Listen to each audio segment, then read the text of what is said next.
Goa Mampu merupakan salah satu goa yang kini menjadi tempat wisata yang bersejarah.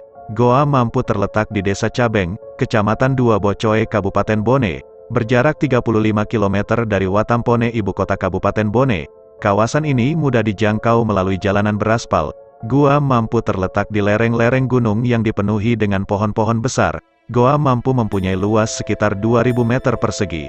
Jika kita ingin masuk di dalam gua, kita harus mempersiapkan alat penerangan seperti senter, obor ataupun alat penerang lainnya.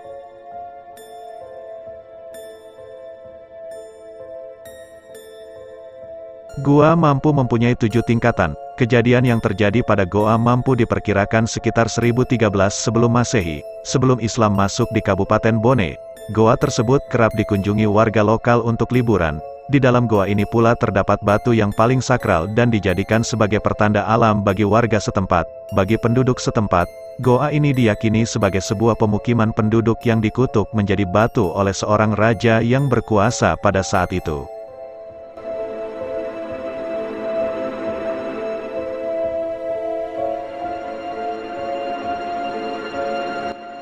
Keyakinan penduduk setempat didasarkan oleh cerita turun-temurun serta banyaknya batu yang menyerupai makhluk hidup, serta peralatan tradisional hingga areal persawahan yang membatu.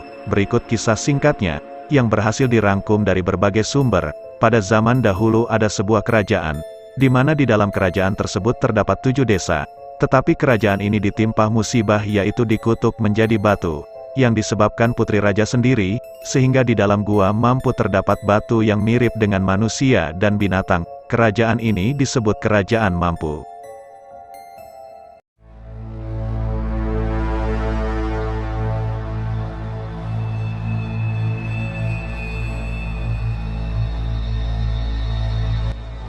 Kehidupan masyarakat Mampu serba berkecukupan. Rata-rata semua kebutuhannya sudah bisa terpenuhi sehingga kerajaan ini disebut Kerajaan Mampu. Kerajaan Mampu dipimpin oleh Laodang Patara dan istrinya yang bernama Lawelelu. Laodang Patara mempunyai seorang putri yang bernama Apung Elung Mangenre. Putri ini dikenal tidak pernah keluar rumah dan tidak pernah menginjakan kakinya di tanah. Orang Bugis biasa mengatakan, Ana Dara Malebi.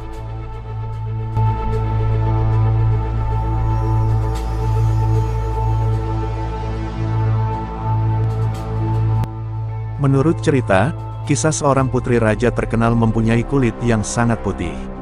Suatu hari sang putri sedang menenun tapi tanpa dia sengaja, dia menjatuhkan alat tenunnya di tanah dan dia malas turun mengambilnya.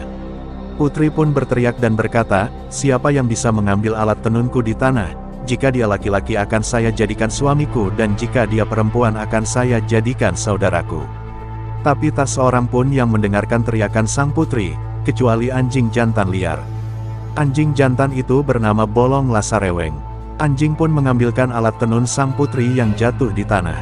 Betapa terkejutnya sang putri bahwa yang mengambilkan alat tenunnya seekor anjing jantan, sedangkan anjing tersebut hanya seekor anjing liar dan bisa mengerti perkataan sang putri.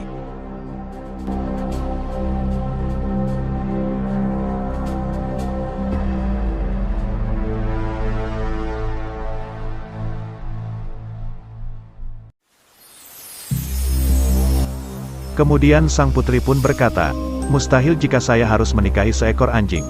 Putri pun mengingkari janjinya yang pernah dia katakan. Putri memperhatikan seekor anjing itu dan tiba-tiba langsung berkata kepada anjing sambil menunjuk kepala anjing, "Kenapa ada batu di dahimu?" Anjing pun tiba-tiba berbicara dan berkata, "Bukan cuma saya, tapi kamu pun juga ada batu di dahimu." Disinilah dikatakan si Jelotu Mampu. Anjing mengutuk kerajaan tersebut karena sang putri mengingkari janjinya. Setelah anjing berkata demikian, satu kerajaan dengan 7 desa tersebut langsung menjadi batu.